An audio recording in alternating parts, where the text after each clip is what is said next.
हिंदी में यूपीएससी की तैयारी से संबंधित प्रोग्राम्स को देखने के लिए सब्सक्राइब करें study IQIAS Hindi. Very very very warm hearted welcome to all of you. This side is Abhinav Kumar Baure और आज मैं आपके समक्ष लेकर प्रस्तुत हूँ वैल्यू एडिशन सीरीज का एक और पार्ट। और आई थिंक आप सभी वेल अवेयर्ड होंगे, थंबनेल आपने देख लिया होगा। आज की इस क्लास में हम बेसिकली डिस्कस करने वाले हैं बरमूडा ट्रायंगल थ्योरी के बारे में और इसके ज्योग्राफिकल एस्पेक्ट के बारे में, और ये किस प्रकार से कॉन्स्पिरेसी क्रिएट करी गई थी यूएसए के द्वारा अपने जियो पॉलिटिकल एम्बिशंस को फुलफिल करने के लिए। इस वीडियो में हम डिटेल में डिस्कस करेंगे कि क्या वो कारण थे जिस कारण इस प्रकार की थ्योरी जो है वो बनाई गई यूएसए के द्वारा, और क्या उसके ज्योग्राफिकल पॉइंट ऑफ व्यू थे जिसने इस थ्योरी को सपोर्ट करा, और किस प्रकार के प्रश्न जो है वो सिविल सेवा परीक्षा में इससे आने की संभावना है। याद रखिए, अगर मैं आपसे कहूं कि इसका जो कॉन्स्पिरेसी थी, इसके जो कारण है या इसके जो जियो पॉलिटिकल एस्पेक्ट हैं या फिर ज्योग्राफिकल एस्पेक्ट हैं, इसमें से कुछ को अगर हम सतही तौर पर देखें तो आई थिंक आप सभी ने सुना होगा महासागरीय जलधाराओं के बारे में। यह आपके सिलेबस, कन्वेंशनल सिलेबस का पार्ट है, इसका डायरेक्ट कनेक्शन है इस थ्योरी के साथ। इसी प्रकार से अगर मैं आपसे कहूं कि आप सभी ने जियो पॉलिटिक्स में पढ़ा होगा, एक कोल्ड वॉर का एरा था, यानी कि शीत युद्ध का एक समय था जहां दो सुपर पावर यानी कि यूएसए और यूएसएसआर, जिसे हम कई बार सोवियत यूनियन के नाम से जानते हैं, इनके मध्य विवाद की स्थिति निर्मित हुई थी। आज के इस वीडियो में इसे हम पूरा कवर करेंगे और इस थ्योरी को पूरा रिवील करेंगे और इससे संबंधित जो प्रश्न आने की संभावना है, और सीधा सीधा अगर मैं आपसे कहूं तो सिविल सेवा परीक्षा डायरेक्टली इससे प्रश्न पूछ सकता है। कारण यह है कि इसका जो साइंटिफिक एक्सप्लेनेशन है ये पूरा पूरा ओवरलैप करता है आपके सिलेबस के साथ। इसी प्रकार से यहां पर आपने देखा कि जो सीरीज है इसमें हम कवर करने वाले हैं हिंदी मीडियम के लिए वैल्यू एडिशन के वो टॉपिक्स जो सामान्यतः पहुंच से दूर होते हैं लैंग्वेज बैरियर के कारण। हिंदू में आने वाले जो आर्टिकल्स हैं उसमें अलग अलग समय पर इसके बारे में वर्णन आया हुआ है। एक पूरा कंपाइलेशन है इस वीडियो में अलग अलग समय पर हिंदू में आए हुए इससे संबंधित आर्टिकल्स का। क्लियर? लास्ट जो हम इसका पोर्शन होगा इसमें हम देखेंगे इसके बारे में कि इसके रिलेटेड मैपिंग के किस प्रकार के प्रश्न आने की संभावना है। तो चलिए हम इसे स्टार्ट करते हैं। ध्यान रखिएगा कि आपको इस चीज के कन्वेंशनल सिलेबस के साथ नोट्स बनाने की नितांत आवश्यकता होगी। एसेंशियल रिक्वायरमेंट है कि आप इसके नोट्स बनाएं। चलिए हम स्टार्ट करते हैं। ध्यान से देखिए, अगर मैं आपसे कहूं कि हमें इस प्रकार से प्लॉट करना है यूएसए को, तो आप पाएंगे कि ये वाला जो क्षेत्र है इसे हम मानते हैं कि ये सेंट्रल अमेरिकन नेशंस है। और याद रखिए इनका ऑर्डर भी काफी इंपॉर्टेंट है। आप एटलस में देखेंगे तो सेंट्रल अमेरिकन जो नेशन है या मध्य अमेरिकी राष्ट्र हैं, इसमें जो है ग्वाटेमाला, सेल्वाडोर, निकारागुआ, कोस्टारिका और पनामा, ये इन नेशंस का ऑर्डर है। और याद रखिएगा इस थ्योरी का काफी ज्यादा कनेक्शन है इन नेशंस के साथ और खासकर यूएसए की जियो पॉलिटिक्स के साथ। क्लियर? इसी के साथ आप इस चीज को भी अंडरलाइन करें अपने माइंड में कि इसमें जो आने वाले एस्पेक्ट हैं, जैसे अगर मैं बोलूं महासागरीय जलधारा और गल्फ स्ट्रीम का आपने नाम सुना होगा, इसी प्रकार से आपने लैब्राडोर करंट का नाम सुना होगा, इनका सीधा सीधा कनेक्शन है इस क्षेत्र के साथ। क्लियर? तो ये आपके सिलेबस के अकॉर्डिंगली काफी ज्यादा इंपॉर्टेंट हो जाता है। तो चलिए पहले हम मैप को प्लॉट करते हैं और देखना स्टार्ट करते हैं। ये जो हम ड्रॉ कर रहे हैं इसे कहा जाता है अलास्का वाला पार्ट। इस प्रकार से हम नीचे आएंगे तो ये जो क्षेत्र आपको दिख रहा है ये है कैलिफोर्निया का पार्ट, और इस प्रकार से ये कंप्लीट होता है। तो याद रखिए एक रफ आउटलाइन है ये उत्तरी अमेरिका के मैप की। इसी प्रकार से आप पाएंगे कि ये जो क्षेत्र आपको दिख रहा है इसे कहा जाता है बेसिकली ग्रीनलैंड वाला पार्ट। ओके, और इसी प्रकार से यहाँ आपको दिखेगा आइसलैंड वाला पार्ट। क्लियर? इसे हम थोड़ा सा जूम इन कर लेते हैं, हमें इसकी आवश्यकता होगी, बाद में जो है इसमें मैं फाइन डिटेलिंग ऐड करूंगा। तो चलिए अब स्टार्ट करते हैं। याद रखिए एक समय था विश्व में जिसे कहा जाता है कोल्ड वॉर का एरा या शीत युद्ध का समय। और याद रखिएगा इस समय विश्व की दो सुपर पावर्स यूएसए और यूएसएसआर, जिसे हम सोवियत यूनियन के नाम से जानते हैं, इनके मध्य जो है विवाद की स्थिति निर्मित थी। और इसी समय ये दोनों देश जो है वो अपने न्यूक्लियर वेपन्स अर्थात परमाणु हथियारों को भी एक्सपेंड कर रहे थे। इसी क्रम में आप पाएंगे कि एक राष्ट्र है जिसे कहा जाता है क्यूबा। अब यहां नोटिस करने वाली बात है, ये इस प्रकार से जो है वो कुछ द्वीपों का समूह है इस स्थान पर। इसे बेसिकली कहा जाता है कैरेबियन आइलैंड्स या कैरेबियन द्वीप समूह। याद रखिएगा ये जो द्वीप समूह है आप पाएंगे कि ये अटलांटिक ओशन के उत्तरी भाग में या अटलांटिक महासागर के उत्तरी भाग में स्थित हैं। और याद रखिएगा इसमें से एक महत्वपूर्ण द्वीप और मैं कहूं राष्ट्र है बेसिकली क्यूबा। इस स्थान पर आप पाएंगे इस प्रकार से ये क्यूबा नामक राष्ट्र जो है वो इस स्थान पर स्थित है। अब यहां समझिएगा कि यूएसएसआर जो है जिसे हम सोवियत यूनियन कहते हैं, ये सोवियत यूनियन यूएसए को काउंटर करने के लिए, अब ये काउंटर क्यों हो रहा था तो इसको समझिएगा कि द्वितीय विश्व युद्ध के बाद जो है वो दोनों ही पावर पोल्स अलग अलग देशों को अलग अलग समय पर हथियार की सप्लाई करके उन्हें अपने अलाइन नेशन बनाने का प्रयास कर रहे थे, यानी कि अपने जो है वो पपेट नेशन बनाने का प्रयास कर रहे थे। इस प्रकार का प्रयास था कि उन नेशंस को जो है, उन राष्ट्रों को हथियार सप्लाई करके उन्हें अपने पक्ष में कर लिया जाए। अब इस प्रकार से जो ध्रुवीकरण हो रहा था विश्व का, इस क्रम में यूएसए ने स्टार्ट करा सबसे पहले तुर्की नामक राष्ट्र में। याद रखिए, तुर्की जो है वो सीधा सीधा यूएसएसआर के नीचे आता था, यानी कि यूएसएसआर को अगर आप मैप पे प्लॉट करेंगे तो जहां यूएसएसआर था उसके नीचे तुर्की आता था, टर्की आता था। और याद रखिए, ये जो तुर्की या टर्की है, यहां पर यूएसए ने अपनी न्यूक्लियर मिसाइल्स डिप्यूट करी थी, यानी कि अपनी न्यूक्लियर मिसाइल्स को लगाया था। अब इससे प्रॉब्लम ये हो रही थी यूएसएसआर को उस समय, याद रखिए कि यूएसएसआर जो है वो रेंज में आ रहा था यूएसए की मिसाइल्स के। इस चीज को काउंटर करने के लिए, यानी कि इस चीज को ओवरकम करने के लिए यूएसएसआर ने क्यूबा नामक देश में, अब ये क्यूबा कहां आता है, इस यहां पर आता है, इस स्थान पर, दिस इज क्यूबा। याद रखिए,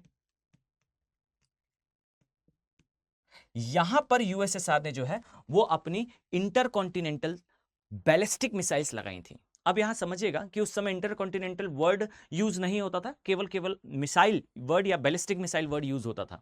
अब यूएसए ने जब इस स्थान पर अपनी बैलिस्टिक मिसाइल्स को डिप्यूट करा, तब के समय जो यूएसए था उसके इस भाग में यह क्षेत्र आता था, इसे आज के समय पे जाना जाता है फ्लोरिडा के नाम से। तो फ्लोरिडा यूएसएसआर की रेंज में आ चुका था, अर्थात अब यूएसएसआर जो है वो फ्लोरिडा को टारगेट कर सकता था, उसी प्रकार जिस प्रकार यूएसए अपनी मिसाइल्स के थ्रू टर्की से यूएसएसआर को टारगेट कर सकता था। अब यहां पर जो टेंस कंडीशन बनी, इस कंडीशन ने ट्रिगर करा एक कॉन्स्पिरेसी को। यह कॉन्स्पिरेसी क्यों बनाई गई? यह कॉन्स्पिरेसी इसलिए बनाई गई जिससे क्यूबा नामक देश पर दबाव डाला जा सके, क्यूबा के ट्रेड को रोका जा सके, और यूएसएसआर के जो शिप हैं जो क्यूबा को सब्सटेंशिएट करते हैं, यानी कि उनको स्ट्रेंथन करते हैं, यानी कि उन्हें सहायता करते हैं, इन शिप्स को क्यूबा तक पहुंचने से रोका जा सके। यह थ्योरी बेसिकली इसके लिए बनाई गई थी। एग्जैक्टली अगर मैं कहूं तो कहां पर आता है बरमूडा ट्रायंगल, तो आप पाएंगे कि कुछ इस लोकेशन पे आपको देखने को मिलेगा बरमूडा ट्रायंगल। क्लियर? ये वाला भाग है। अब समझिएगा, ये जो पोर्शन आप देख पा रहे हैं, यहां पर ऐसी थ्योरी बनाई गई कि इस स्थान पर एलियंस है, या ये एक भूतिया स्थान है, या एक ऐसा स्थान है जहां आने पर शिप गायब हो जाते हैं, अचानक से शिप जो है वो दिखना बंद कर जाएंगे, या फिर शिप जो है वो दिशा भ्रमित हो जाएंगे। उसका कैप्टन जो है जैसे ही बरमूडा ट्रायंगल में पहुंचेगा, वो एक मैसेज पास करता है कि शिप उसकी डायरेक्शन के अकॉर्डिंगली रन नहीं हो रहा है। प्लेन अगर इस स्थान पर आते हैं तो प्लेन रडार से गायब हो जाएंगे, और कुछ ही समय पश्चात जो है प्लेन पूरा का पूरा गायब हो जाता है। जो फिशरमैन है, जो नाविक है, वो उस स्थान से गायब हो जाते हैं।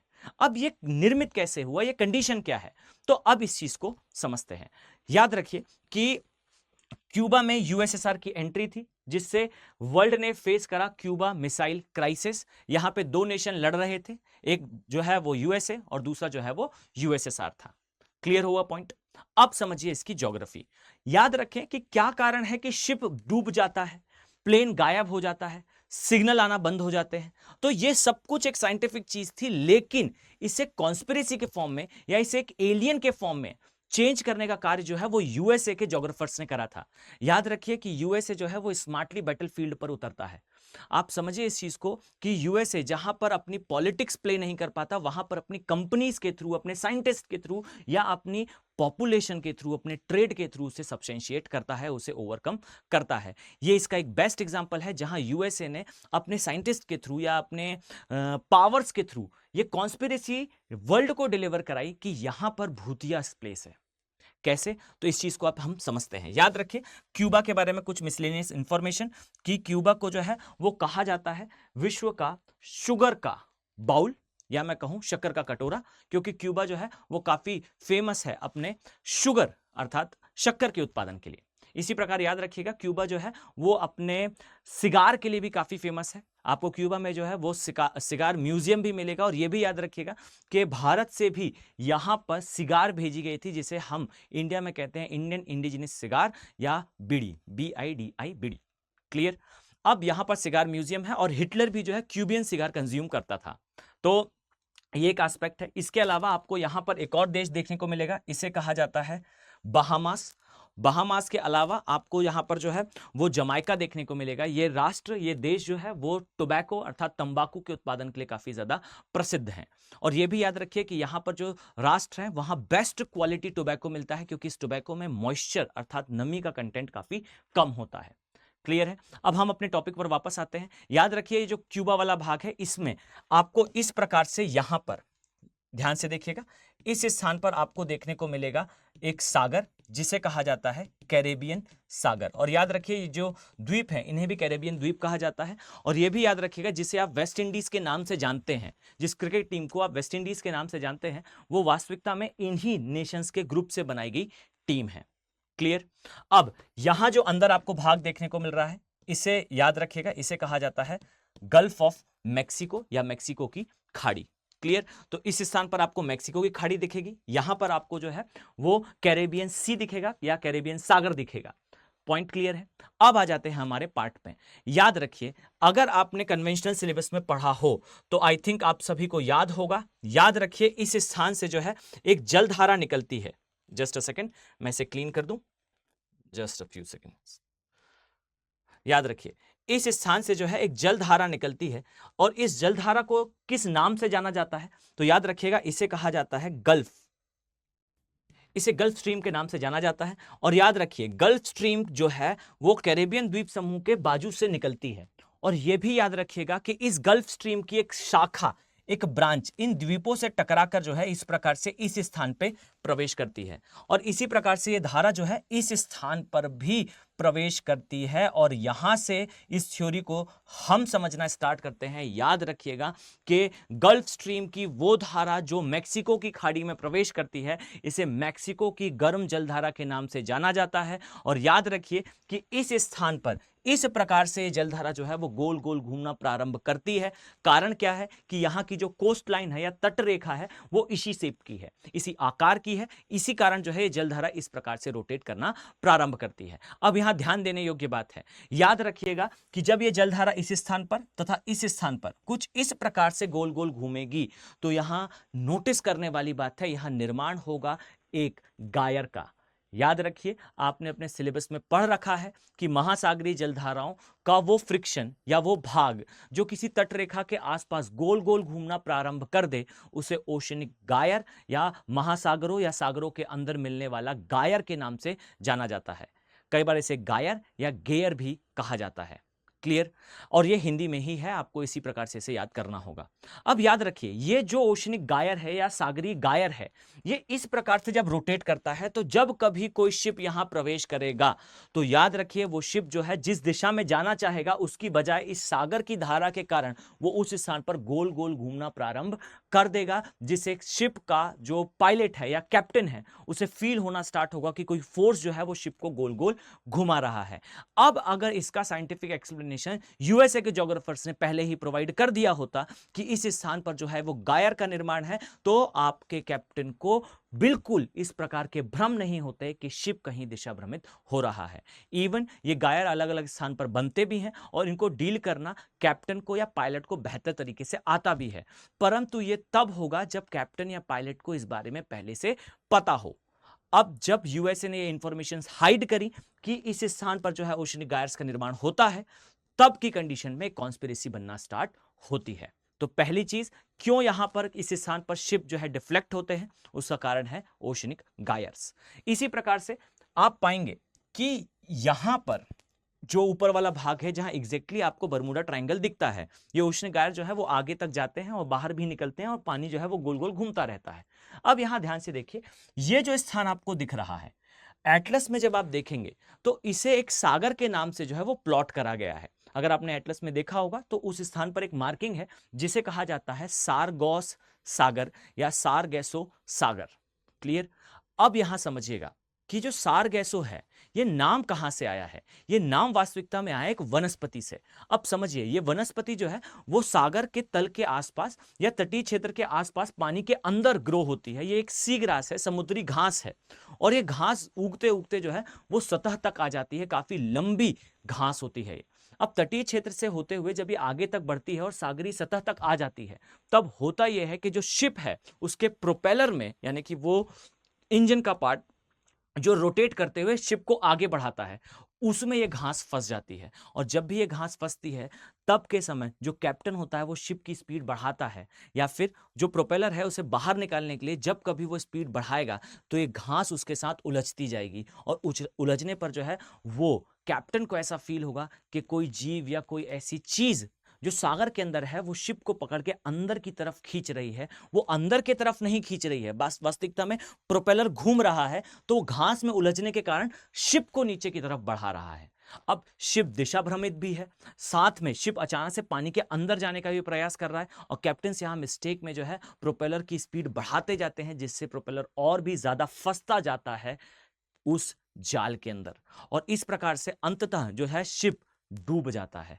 अब आप पाएंगे कि ये जो सागर है इसे कहा जाता है सारगोस सागर, और यूपीएससी ने एक बार प्रश्न भी करा था कि ऐसा कौन सा सागर है जिसकी कोई तट रेखा नहीं है, तो वास्तविकता में सारगोस सागर है। कारण क्या है, ये सागर वास्तविकता में एक सागर के अंदर आता है। अटलांटिक महासागर के अंदर के एक छोटे से भाग को कहा जाता है सारगोस सागर, और इसका नाम सारगोस क्यों है, क्योंकि केवल इस स्थान पर जो है सारगोस नामक एक वनस्पति देखने को मिलती है, और इसी वनस्पति में जहाज फंस जाने के कारण कई बार जो है वो डूब जाया करते हैं। और ये भी इस थ्योरी को सब्सटेंशिएट करने के लिए या इस थ्योरी को बताने के लिए यूज करा जाता था कि शिप अगर अंदर प्रवेश करते हैं तो वो शिप जो है वो पानी में डूब जाया करते हैं।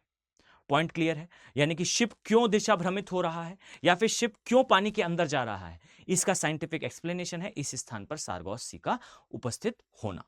ओके, अब यहां देखिए ध्यान से, इसे कहा जाता है सारगोस सागर। अब आपको सारगोस सागर मिल गया, वनस्पति मिल गई। अब क्या कारण है कि प्लेन यहां से गायब हो जाते हैं? तो अब इस चीज को समझिए कि जब कभी इस स्थान पर कोई प्लेन पहुंचता है, तो यहां मैं एक उदाहरण देना चाहूंगा। आज से कुछ समय पहले, एग्जैक्टली मुझे टाइम याद नहीं है, एग्जैक्टली मुझे ईयर याद नहीं है, पर अगर आप सर्च करेंगे तो आपको शायद बहुत जल्दी ही मिल जाएगा। एक मलेशियन एयरलाइन का प्लेन जो है वो मलेशिया से उड़ना प्रारंभ करा, हिंद महासागर के ऊपर से जा रहा था, और अचानक से वो प्लेन गायब हो गया। कारण क्या था? तो कारण हमें उस समय तक नहीं पता था। याद रखिए उस प्लेन में ब्लास्ट हुआ, और उस हर एक प्लेन के अंदर बेसिकली एक ब्लैक बॉक्स होता है। याद रखिए जो ब्लैक बॉक्स होता है ये इतना स्ट्रांग होता है कि अगर न्यूक्लियर अटैक भी हो तो ये ब्लैक बॉक्स डिस्ट्रॉय नहीं होगा, और इस बॉक्स के अंदर बेसिकली इंफॉर्मेशन स्टोर होती है उस प्लेन के अंदर क्या गतिविधि कर रहा था कैप्टन, या उस प्लेन में क्या तकनीकी समस्या आई थी, या कैसे टेक्नोलॉजिकली वो आगे रन हो रहा था। ये सारी इंफॉर्मेशन एक ब्लैक बॉक्स में स्टोर होती है, और समझिएगा कि ये ब्लैक बॉक्स कभी भी डिस्ट्रॉय नहीं होता, कभी भी नष्ट नहीं होता। परंतु आप पाएंगे जो मलेशियन एयरलाइन था, इसका प्लेन अचानक ब्लास्ट हुआ, गायब हुआ, और गायब होने के पश्चात इस ब्लैक बॉक्स के और प्लेन के टुकड़े हमें अफ्रीका के तटीय क्षेत्र में तथा ऑस्ट्रेलिया के तटीय क्षेत्र में अलग अलग स्थान पर मिले।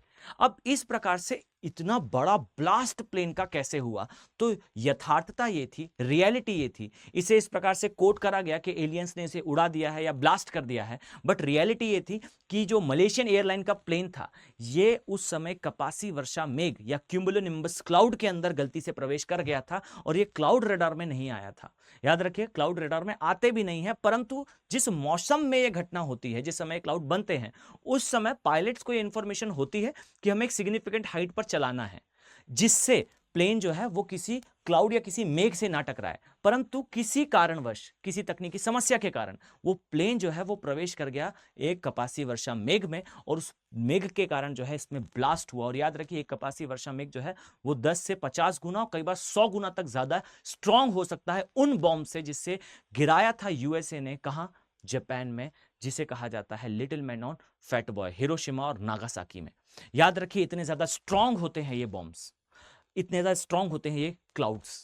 अब इस चीज को समझिए, ये जो मेघ है इसके अंदर प्रवेश कर जाने से प्लेन गायब हो गया। अब इसी परिप्रेक्ष्य में इस चीज को समझिएगा, याद रखें कि ये जो स्थान आप देख रहे हैं, इस स्थान पर वास्तविकता में आते हैं हरिकेन।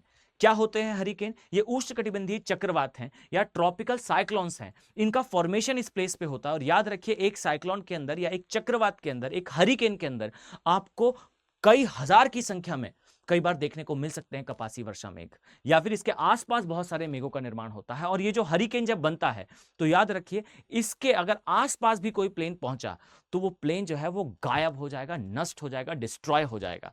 अब यहां पर जानने योग्य बात यह थी कि इस स्थान पर हरिकेन निर्मित होते हैं, परंतु यूएसए के ज्योग्राफर्स ने कभी भी ये एग्जैक्ट इंफॉर्मेशन नहीं दी, या जो मेट्रोलॉजिकल डिपार्टमेंट था यूएसए का, मौसम विभाग था यूएसए का, ये हर बार हाइड करता था उन इंफॉर्मेशंस को कि किस समय यहां पर हरिकेन का निर्माण हो रहा है। अब जब कभी प्लेन के पायलट को इस बारे में कोई जानकारी नहीं होगी कि इस स्थान पर हरिकेन निर्मित हो रहा है या हरिकेन है, तो वो प्लेन लेकर उस क्षेत्र में प्रवेश कर जाएगा और अचानक से प्लेन जो है वो गायब हो जाएगा। इस चीज को समझिए कि अगर कोई प्लेन एक कपासी वर्षा मेघ या एक हरिकेन के अंदर प्रवेश कर जाएगा तो उस समय उतना बड़ा शॉक और इतना बड़ा इंपैक्ट होगा कि आपको प्लेन की वेपर्स मिलेंगी, केवल भाप मिलेंगी, प्लेन गायब हो जाएगा, टुकड़े भी नहीं मिलेंगे। इतनी ज्यादा पावर, इतना ज्यादा इंपैक्ट, इतना ज्यादा एनर्जी होती है क्लाउड के अंदर, इतनी ज्यादा एनर्जी होती है उष्णकटिबंधीय चक्रवात के अंदर, और जैसे ही कोई प्लेन इस स्थान पर प्रवेश करेगा वो डिस्ट्रॉय हो जाएगा। तो शिप ने जो है वो अपनी दिशा खो दी, शिप पानी के अंदर चला गया, प्लेन जो है वो डिस्ट्रॉय हो गए। अब इससे जो है कॉन्स्पिरेसी बनती है कि इस स्थान पर जो है कोई भूतिया इफेक्ट है, या फिर मैं कहूं कि इस स्थान पर एलियंस का इफेक्ट है। परंतु हमने यहां यह समझा कि शिप या प्लेन का गायब होना या दिशा भ्रमित होना, इसके पीछे क्लियर ज्योग्राफिकल एक्सप्लेनेशन है कि इस स्थान पर जो है वो ओशनिक गायर का निर्माण होता है, इस स्थान पर जो है हरिकेन का प्रभाव है, और ये जो है इस स्थान में कुछ सर्टेन कंडीशंस के फॉर्मेशन के लिए रिस्पॉन्सिबल है, अदरवाइज कोई एलियन का इफेक्ट नहीं है। अब तीसरी एक बात निकल के आती है, जहां यह कहा जाता है कि इस स्थान पर जो कंपस है, या मैं कहूं जो दिशा दिखाने वाली डिवाइसेस होती हैं, डायरेक्शन दिखाने वाली डिवाइसेस होती हैं, ये डिवाइसेस यहां आकर काम करना बंद कर देती हैं। इसे नेशनल ज्योग्राफिक चैनल ने भी काफी कवर करा था। आप पाएंगे कि इसका एक्सप्लेनेशन उन्होंने पहले ही दे दिया था। याद रखिएगा कि ऐसे बहुत सारे प्लेसेस हैं अर्थ पे, ऐसे बहुत सारे स्थान हैं पृथ्वी पर, जहां आप पाएंगे कि कंपस की सुई काम नहीं करती, दिशा सही नहीं बता पाती। और याद रखिएगा इसका मुख्य कारण क्या है। तो इसका मुख्य कारण बेसिकली बच्चों ये होता है कि इस स्थान पर नीचे कहीं मैग्मा का बहुत बड़ा क्षेत्र उपस्थित हो, जो समय के साथ ठंडा हो गया हो, समय के साथ सॉलिडिफाई हो गया हो, कठोर हो गया हो, और नीचे बहुत ज्यादा आयरन अर्थात लौह तत्वों की उपस्थिति के कारण आपको कंपस की सुइयां यहां काम करती हुई नहीं दिखेंगी। अब ये काफी ज्यादा पॉसिबल भी है, कारण यह है कि ये प्लेट आगे मूव कर रही है। अगर आपने जो है कन्वेंशनल सिलेबस पढ़ा होगा तो आपको पता होगा कि यहां पर जो प्लेट है वो धीरे धीरे करके आगे मूव कर रही है, और यही कारण है कि आप पाएंगे कि यहां पर बिल्कुल संभावना है कि जमीन के अंदर एक बड़ा क्षेत्र हो जहां पे लोहे के तत्व उपस्थित हों, लौह तत्वों की उपस्थिति या मैग्मा के ठंडे हो जाने के कारण यहां पर कई बार ऐसी स्थिति निर्मित हो सकती है जहां कंपस की सुइयां काम ना करें। ये एक कॉमन कंडीशन है, ये ऐसा आपको जो है इवन भारत में भी देखने को मिलेगा। एक झील है जिसे कहा जाता है लोनार लेक, अगर आप चाहेंगे तो हम इस पर भी डेडिकेटेड वीडियो बना सकते हैं। याद रखिएगा लोनार झील को जो है भारत की क्रेटर झील कहा जाता है, जबकि भारत में कोई ज्वालामुखी नहीं है। मुख्य भूमि में तो भारत के पास एक भी ज्वालामुखी नहीं है, एकमात्र हमारे पास ले देकर एक एक्टिव वोल्केनो है जो हमें देखने को मिलता है अंडमान निकोबार के बैरन द्वीप में। और बैरन आइलैंड में हमें ये जो ज्वालामुखी देखने को मिलता है इसका भी साइज बहुत बड़ा नहीं है, एक छोटे माइनर साइज का ये ज्वालामुखी है। अब जिस राष्ट्र के अंदर कोई ज्वालामुखी नहीं है वहां ज्वालामुखी आया कैसे, तो अगर आप ये जानना चाहते हैं तो आप कमेंट सेक्शन में इसे मेंशन करें। और याद रखिएगा ये लोनार लेक से संबंधित 4 बार यूपीएससी प्रश्न पूछ चुका है। अगर हम चाहेंगे तो हम इसके बारे में, अगर आप चाहेंगे तो हम इसके बारे में जो है एक डेडिकेटेड वीडियो बना सकते हैं। अब हम अपने टॉपिक पर वापस आएं, अगर मैं आपसे कहूं कि लोनार झील में भी कंपास काम नहीं करता तो क्या वहां एलियंस है? Answer is no. याद रखिएगा उस स्थान पर एलियंस नहीं है, अपितु एक सिंपल सा एक्सप्लेनेशन है, आपको उस स्थान पर जो है वो मैग्मा के डिपॉजिट्स मिलेंगे। मैग्मा के ठंडे होने से बृहद आकार की लोहे से युक्त चट्टानें मिलेंगी, और इनकी उपस्थिति के कारण कई बार जो है वो कंपास काम नहीं करता है। ये क्रेटर झील का उदाहरण है, और यहां पर भी ये संभावित हो सकता है कि चुंबकीय क्षेत्र थोड़ा स्ट्रांग हो। पॉइंट क्लियर हो चुका है। अब हमने समझा कि बरमूडा ट्रायंगल बेसिकली कोई कॉन्स्पिरेसी है, बेसिकली एक बनाई हुई कहानी है, कोई एलियन नहीं है, कोई भूत नहीं है, केवल और केवल कुछ ज्योग्राफिकल एस्पेक्ट को, कुछ भौगोलिक डायमेंशंस को यहां हाइड करके ये बनाई गई थ्योरी थी। कारण क्या था? कारण यह था कि यूएसए क्यूबा पे दबाव बनाना चाहता था। यूएसए नहीं चाहता था कि क्यूबा में यूएसएसआर का इंटरफेरेंस हो या यूएसएसआर अंदर प्रवेश करे। तो प्रवेश करने से रोकने के लिए वास्तविकता में यूएसए के शिप्स या फिर यूएसए के साइंटिस्ट ने यह थ्योरी गढ़ी थी। अब यहां पर अगर कोई ऐसा भूतिया क्षेत्र होगा तो क्यूबा का ट्रेड मिनिमाइज होगा, जो यूएसएसआर के शिप्स हैं उनका आवाजाही जो है वो कम होगी, ट्रैफिक कम होगा, और जब कोई नहीं आएगा तो यूएसए अपनी गतिविधियों को बेहतर तरीके से रन कर पाएगा। बट ये एक वर्ल्ड का अच्छा डायमेंशन रहा, या हम कहें कि राष्ट्रों के मध्य अच्छा एक कोऑर्डिनेशन रहा कि यूएसएसआर के उस समय जो हेड थे उनका नाम था निकिता ख्रुश्चेव, और उस समय जो यूएसए के हेड थे जिनको कहा जाता है जॉन एफ कैनेडी, इनके मध्य जो है वार्ता के द्वारा ये डिसएंगेजमेंट हुआ, जहां से यूएसएसआर ने पहले क्यूबा से अपनी मिसाइल्स हटाई और उसके बाद जो है वो यूएसए ने भी अपनी मिसाइल्स जो है वो टर्की से रिमूव कर ली। इसके साथ ये क्यूबा क्राइसिस खत्म हुआ, लेकिन ये जो बनाई हुई कहानी थी ये लंबे समय तक चलती रही। आज भी इस चीज को जो है कई बार कहा जाता है, डिस्कशन में आता है, परंतु अब हमारे सामने ये क्लियर है कि यहां कोई भी एलियन या कोई भूतिया प्रभाव नहीं है। क्लियर? तो चलिए इसका एक छोटा सा मैपिंग वाला पार्ट हम कंप्लीट करते हैं, और ये जो मैपिंग है ये इस सिनेरियो में कि यहां की एक थ्योरी रिवील हुई है, हम इसके आसपास के डायमेंशंस को देखने वाले हैं। चलिए स्टार्ट करते हैं। आप यहां पाएंगे कि ये जो स्थान आपको दिख रहा है, ध्यान से देखिएगा और याद रखें कि अगर आप चाहते हैं कि आपकी मैपिंग बेहतर हो तो आपको अपने हाथ से मैप प्लॉट करते आना चाहिए, और अगर आप हाथ से मैप प्लॉट करेंगे तो उसे पेपर में भी बना पाएंगे और उसका यूज कर पाएंगे। पॉइंट क्लियर है? तो कोशिश करें कि आप स्वयं जो है वो मैप बनाएं और उसे यूज करें। अगर आप इस मैप को डाउनलोड करना चाहते हैं तो आप मेरे टेलीग्राम चैनल से डाउनलोड कर सकते हैं। अभिनव Bohre geography, ABHINAV Bohre geography के नाम से मेरा चैनल है।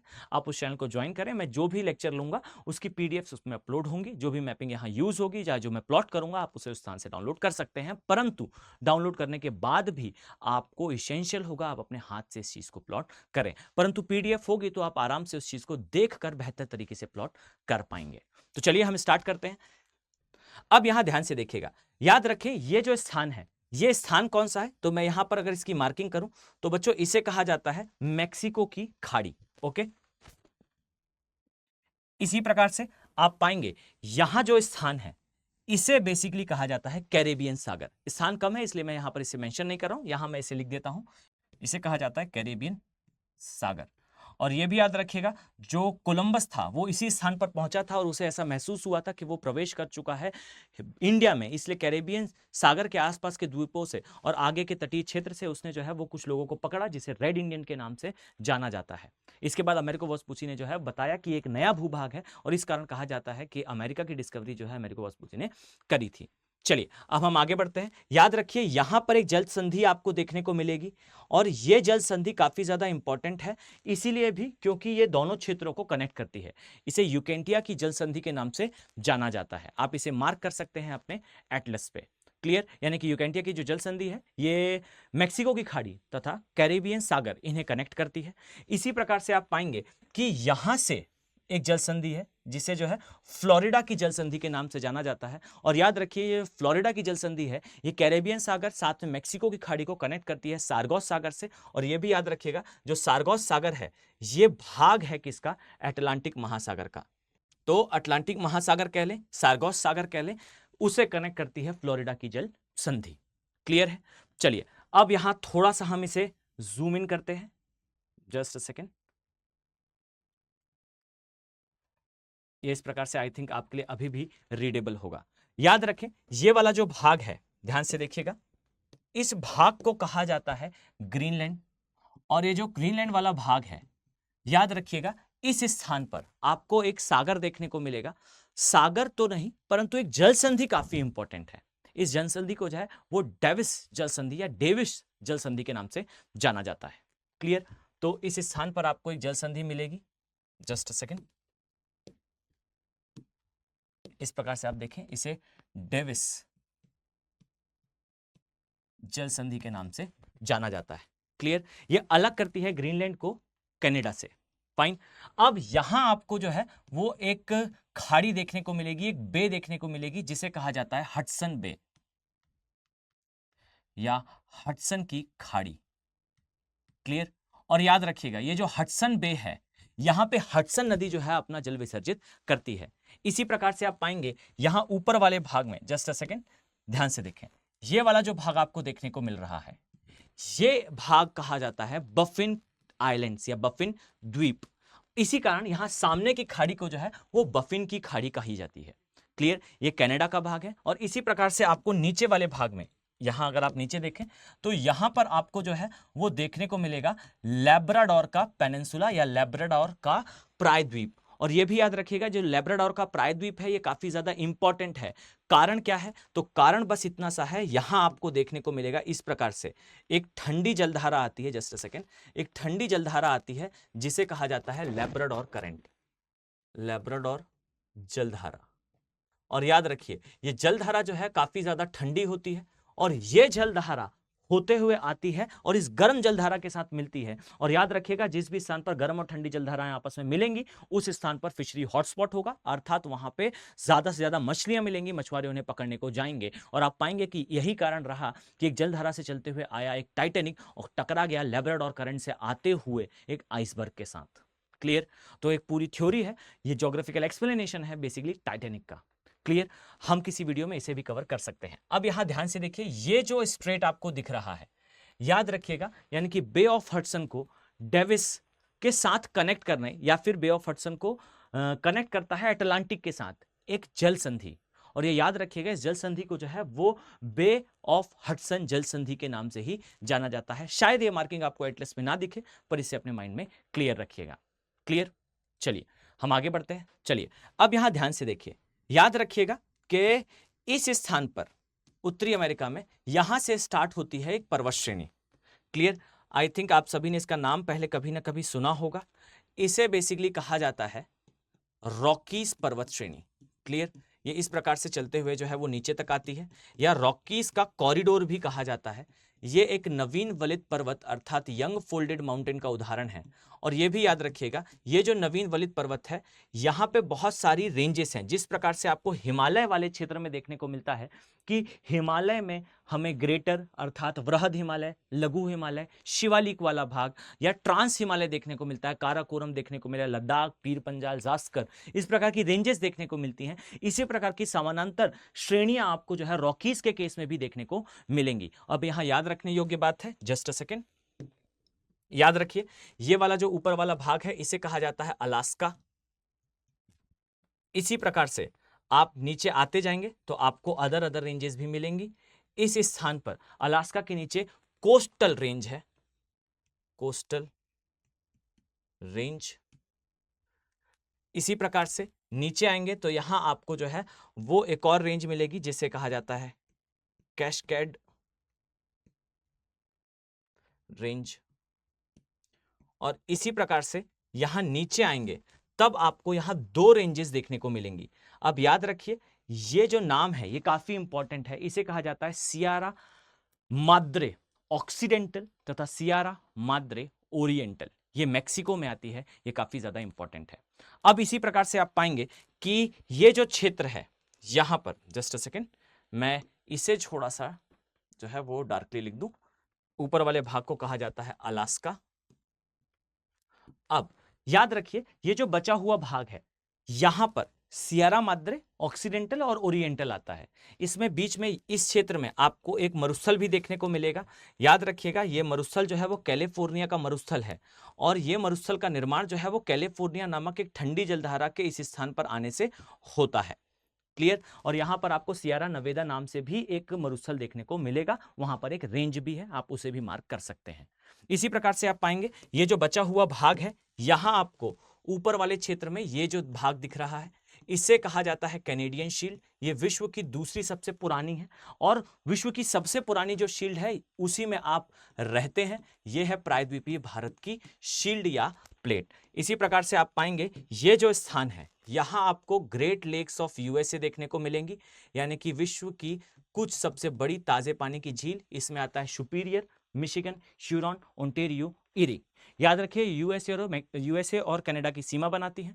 इसमें से मिशिगन जो है वो पूरी यूएसए में आती है, बाकी सारी जो है वो यूएस और कनाडा की बॉर्डर में आती हैं। ये एक औद्योगिक क्षेत्र है और ये भी याद रखिएगा इस औद्योगिक क्षेत्र में आपको ऑटोमोबाइल इंडस्ट्री से लेके यानी कि वाहन निर्माण की इंडस्ट्री से लेके काफी ज्यादा बृहद इंडस्ट्रीज देखने को मिलती हैं। इसी प्रकार ये जो बचा वाला भाग है, याद रखिएगा ये क्षेत्र, यहां आपको यूएसए का विशाल मैदान देखने को मिलेगा, उत्तरी अमेरिका का विशाल मैदान। और यह भी याद रखिएगा ये जो विशाल मैदान है ये पोषित होता है, ये बेसिकली ड्रेन होता है एक नदी से। और ये नाम याद रखिएगा इस नदी का, याद रखिए यहां पर आपको उत्तरी अमेरिका की सबसे बड़ी नदी, सबसे महत्वपूर्ण नदी मिसिसिपी नदी देखने को मिलती है। और यह भी याद रखिए कि मिसिसिपी नदी जो है अपना जल विसर्जित करती है गल्फ ऑफ मेक्सिको के अंदर। और ये याद रखिएगा मिसिसिपी नदी जो है विश्व के सबसे रेयर डेल्टा का निर्माण करती है और इस डेल्टा को बेसिकली कहा जाता है बर्ड फुट डेल्टा, या फिर मैं कहूं पंजे के आकार का डेल्टा। ये डेल्टा सागर के अंदर बनता है, ना कि तटीय क्षेत्र में। क्लियर? मेक्सिको की और उत्तरी अमेरिका की सबसे लंबी नदी है। मेक्सिको की तो नहीं कहेंगे हम, पूरी उत्तरी अमेरिका की सबसे लंबी नदी कही जाती है। मिसौरी इसकी सहायक नदी है जो इसमें काफी अधिक मात्रा में जल विसर्जित करती है। ये जो क्षेत्र है ये मक्के के उत्पादन के लिए काफी ज्यादा फेमस है। और लास्ट जो मार्किंग है ये याद रखिए कि उत्तरी अमेरिका के पश्चिमी भाग में यहां आपको यंग फोल्डेड माउंटेन अर्थात नवीन वलित पर्वत का विस्तार देखने को मिलेगा। और इसके इस क्षेत्र में ये वाला जो भाग है, याद रखिए इस क्षेत्र में आपको बेसिकली देखने को मिलेगा विस्तार हमारे अरावली के समान दिखने वाले एक पर्वत का। कौन सा ये पर्वत है? आई थिंक आप सभी जान चुके होंगे, पहले से पता होगा, एपलेशियन पर्वत। और याद रखिए ये अवशिष्ट पर्वतों का उदाहरण है। इसी प्रकार से आप पाएंगे कि ये जो क्षेत्र आपको देखने को मिलेगा ये, इसे कहा जाता है डेनमार्क जल संधि। और याद रखिए ये जो डेनमार्क जल संधि है इसके लिए इंफॉर्मेशन याद रखिएगा, ये ग्रीनलैंड को आइसलैंड से, इसका नाम आइसलैंड है, अलग करती है। और इसी प्रकार से आपको नीचे इस स्थान पर जो है, जस्ट अ सेकेंड, इस स्थान पर ब्रिटेन देखने को मिलेगा। क्लियर? और ये ब्रिटेन से अलग होता है, यहां एक सागर है जिसे कहा जाता है नॉर्वेजियन